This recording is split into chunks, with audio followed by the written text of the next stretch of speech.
British సామ్రాజ్యం అప్పట్లో ప్రపంచంలోనే అత్యంత శక్తివంతమైన దేశం.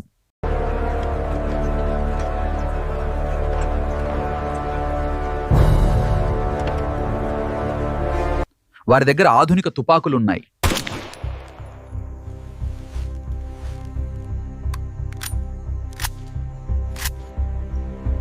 వేల మంది సైనికులున్నారు.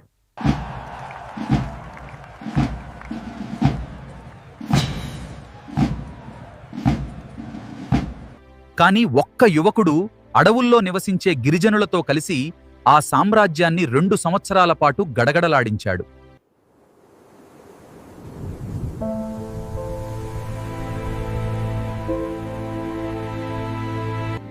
వారు అతన్ని పట్టుకోవడానికి 10,000 రూపాయల బహుమానం ప్రకటించారు.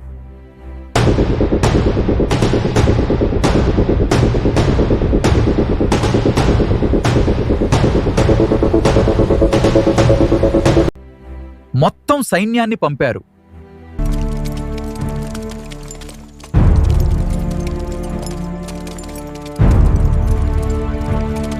అడవులను తగులబెట్టారు.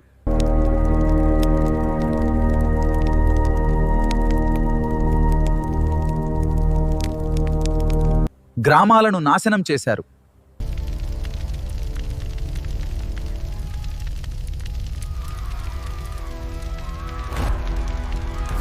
కానీ అతన్ని ఏ British officer ఓడించలేకపోయాడు.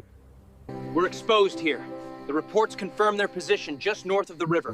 We must pull back before first light or we lose everything. అతనే అల్లూరి సీతారామరాజు.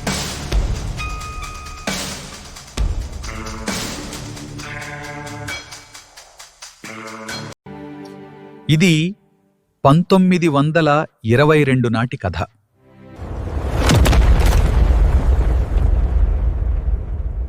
స్థలం ఆంధ్రప్రదేశ్లోని విశాఖపట్నం మరియు గోదావరి జిల్లాల మన్యం ప్రాంతం.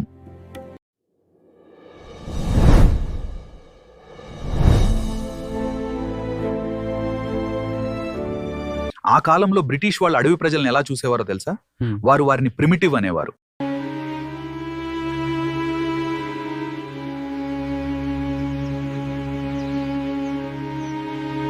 వారి భూమిని లాక్కున్నారు.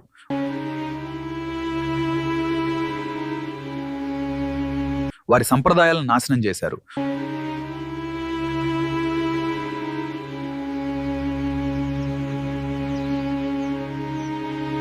అప్పుడు అడవిలోంచి ఒక గొంతు లేచింది. ఆ గొంతుకు పేరు మన్యం వీరుడు.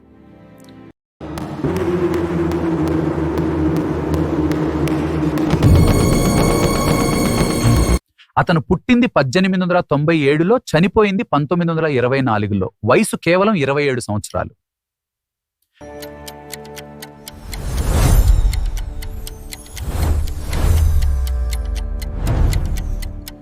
గోదావరి ఏజెన్సీ ప్రాంతంలో సుమారు 28,000 మంది గిరిజనులు నివసించేవారు. వారి జీవన విధానానికి ఒక ప్రత్యేకత ఉండేది. దానికి పోడు వ్యవసాయం అని పేరు.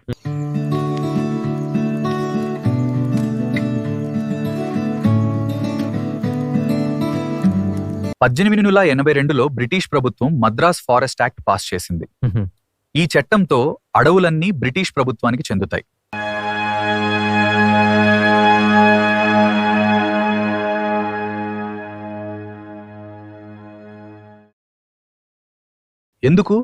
ఎందుకంటే ఆ అడవి చెట్టులతో రైల్వే లైన్లు, నౌకలు నిర్మించడానికి బ్రిటిష్కి అవసరమైంది.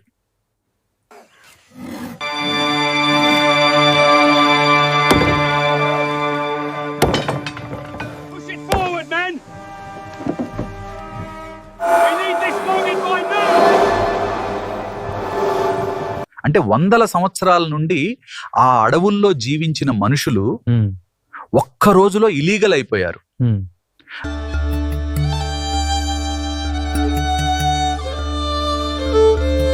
ఆ తర్వాత బ్రిటిష్ అధికారులు వారిని రోడ్లు కట్టడానికి వెట్టి చాకిరీ చేయమని బలవంతం చేశారు.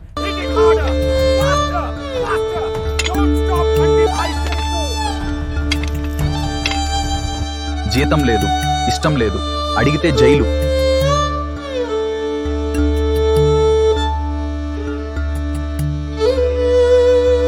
ఆ ప్రజలు రోజు రోజు బతుకుదెరువు కోసం అల్లాడుతున్నారు.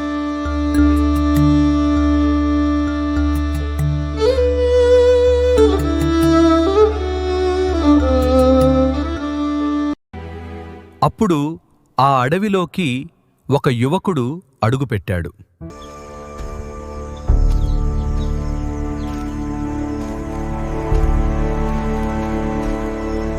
అల్లూరి సీతారామరాజు జన్మించింది 1897 జూలై 4న విశాఖపట్నం సమీపంలోని పాండ్రంగి గ్రామంలో.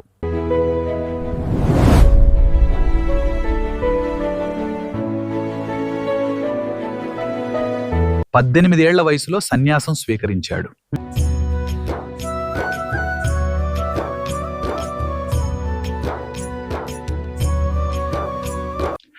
కాలినడకన భారతదేశం మొత్తం పర్యటించాడు.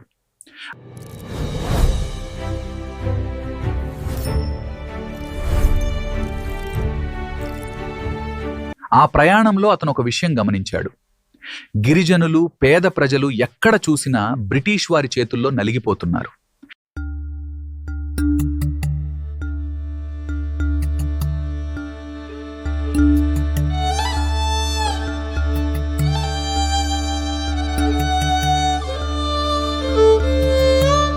మొదట్లో అతను మహాత్మా గాంధీ అడుగుజాడల్లో శాంతియుత నిరసన మార్గంలో నడవాలని అనుకున్నాడు.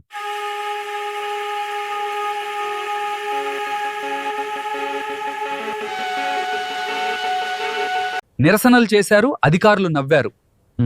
మొరపెట్టుకున్నారు, ఎవరూ వినలేదు. న్యాయం రాలేదు.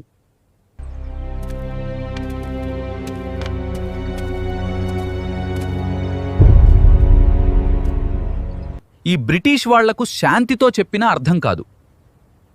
వారి భాషలోనే మాట్లాడాలి.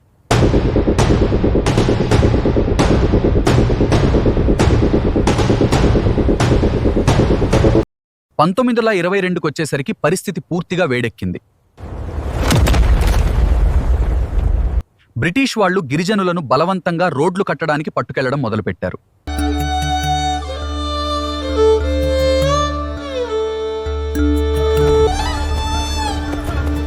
అల్లూరి గిరిజన యువకులను సేకరించాడు. వారికి గెరిల్లా యుద్ధ పద్ధతులు నేర్పాడు.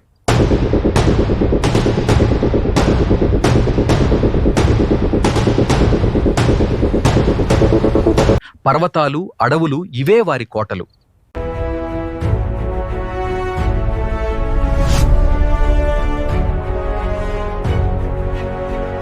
అల్లూరికి బ్రిటిష్ వారిపై అభిమానం లేదు. వాళ్లతో తలపడాలంటే తుపాకులు కావాలి.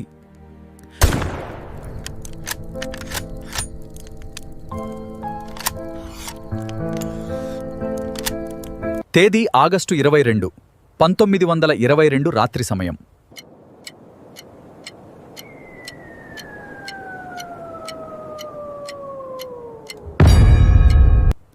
విశాఖపట్నం ఏజెన్సీలోని చింతపల్లి పోలీస్ స్టేషన్.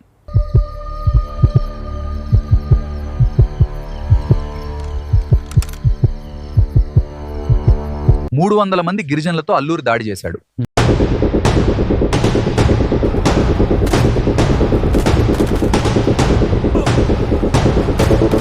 ఆ ఒక్క పోలీస్ స్టేషన్ పై దాడి కాదు, ఒకే రోజు ఒకే సమయంలో 3 పోలీస్ స్టేషన్లపై దాడి.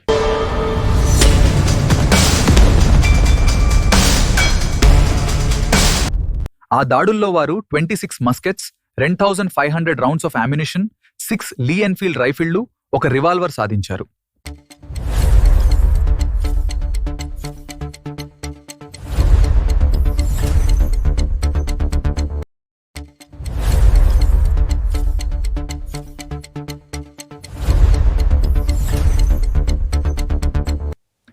After every attack, Alluri would write and leave a letter. మీరు ఆపగలిగితే ఆపండి.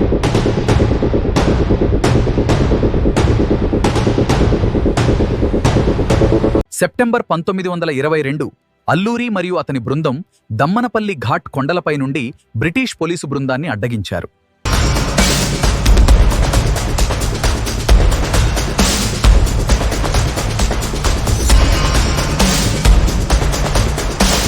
ఆ ఘాట్ బ్యాటిల్లో బ్రిటిష్ అధికారులు స్కాట్ మరియు హైటర్ మరణించారు.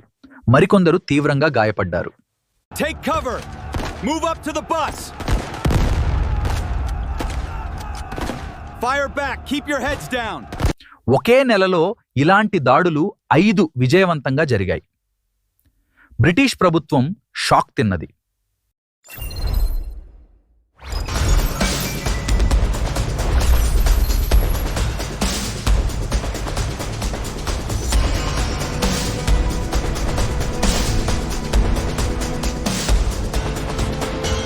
The report written by East Godavari Jilla Collector Mr. Bracken stated that this situation is having a severe impact on the government's reputation. అల్లూరిని పట్టుకోవడానికి Malabar special police, Assam rifles ఇలా 100 మంది సైన్యాన్ని దింపింది బ్రిటిష్ ప్రభుత్వం.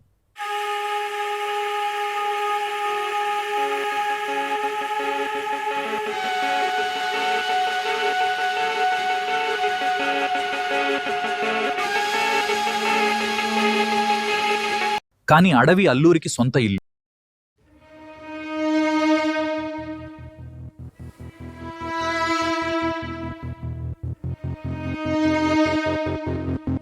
బ్రిటిష్ సైనికులకు అల్లూరి దొరకలేదు. వారికి మలేరియా లాంటి వ్యాధులు తగిలాయి. అడవిలో దారి తప్పి అవస్థలు పడ్డారు. Move! Get through the vines.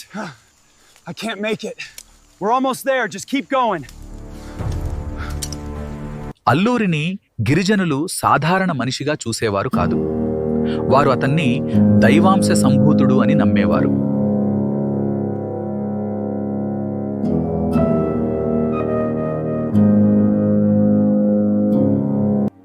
ప్రజలు అతనికి సమాచారం ఇచ్చేవారు, ఆహారం ఇచ్చేవారు, దాచిపెట్టేవారు.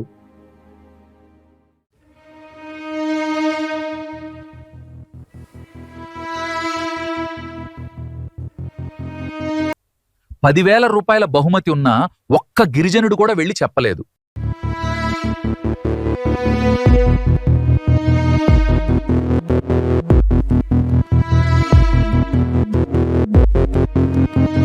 ఇది నిజమైన నాయకత్వం అంటే.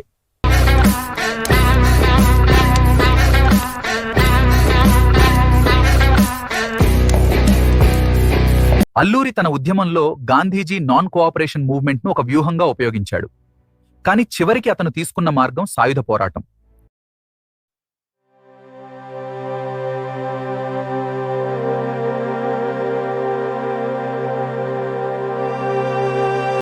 గాంధీజీ అహింస మార్గం లేక అల్లూరి సాయుధ మార్గం రెండూ స్వాతంత్ర్యం కోసమే, కానీ దారులు వేరు.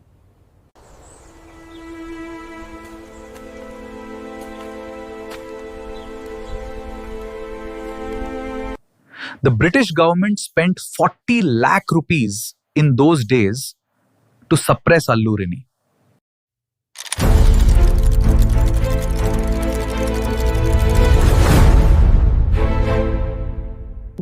గ్రామాలను తగులబెట్టారు.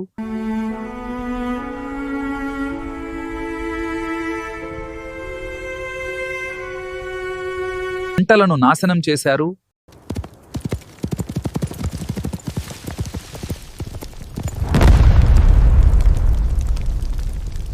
మహిళలపై అత్యాచారాలు జరిగాయి. ఎందుకంటే గ్రామస్తులు అల్లూరికి సహాయం చేస్తున్నారని.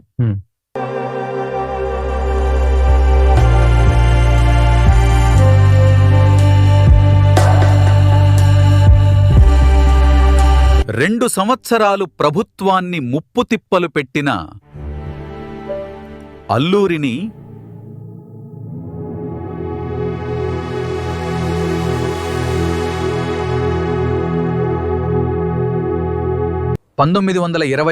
మే 7న బ్రిటిష్ ప్రభుత్వం అల్లూరిని పట్టుకుంది.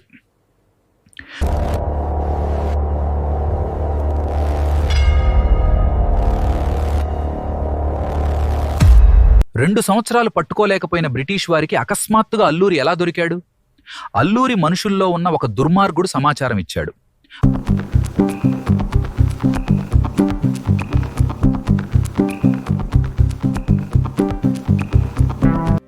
అల్లూరి సీతారామరాజుని వందే మాతరం, వందే మాతరం, వందే మాతరం అతని వయసు అప్పుడు కేవలం 27 సంవత్సరాలు.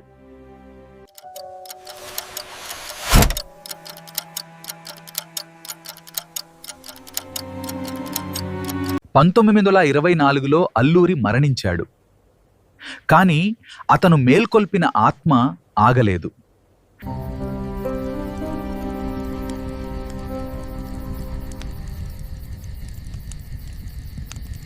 రంప తిరుగుబాటు తరువాత గిరిజన ప్రజలకు జరుగుతున్న అన్యాయం దేశవ్యాప్తంగా చర్చకొచ్చింది.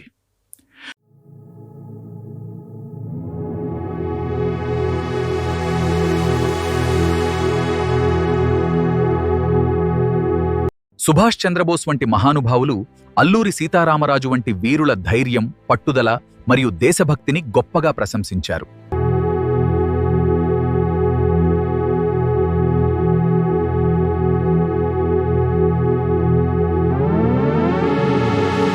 అతని అచంచల నిర్ణయం మరియు స్వాతంత్ర కోసం చేసిన పోరాట సేవ భారత చరిత్రలో చిరస్థాయిగా నిలుస్తుందని. –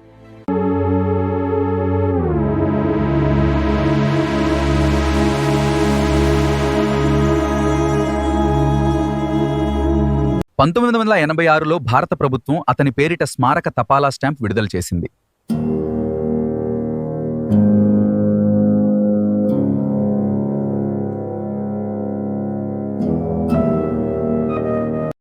ఆంధ్రప్రదేశ్లో జూలై 4 రాష్ట్ర పండుగగా జరుపుతారు.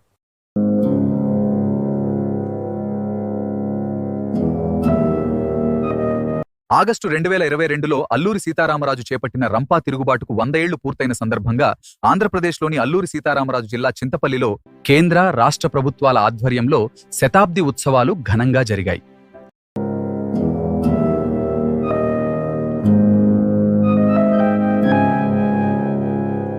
ఈ వేడుకల్లో అల్లూరి తొలిసారి దాడి చేసిన చింతపల్లి పోలీస్ స్టేషన్ పునరుద్ధరణ, పార్కు నిర్మాణ పనులకు శంకుస్థాపన చేశారు.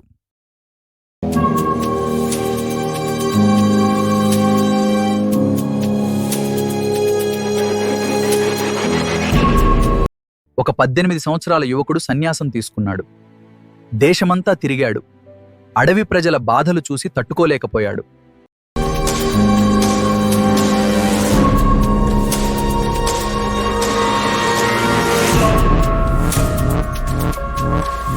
మన్యం ప్రజల స్వాతంత్ర కోసం పోరాడాడు. బ్రిటిష్ వారు అతన్ని చంపారు. అతను ఓడిపోయాడా?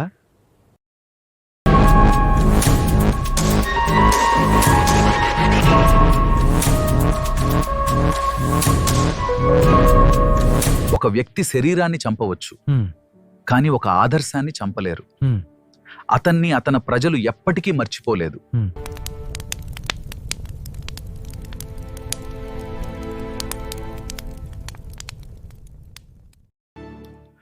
మన్యం వీరుడికి జోహార్లు.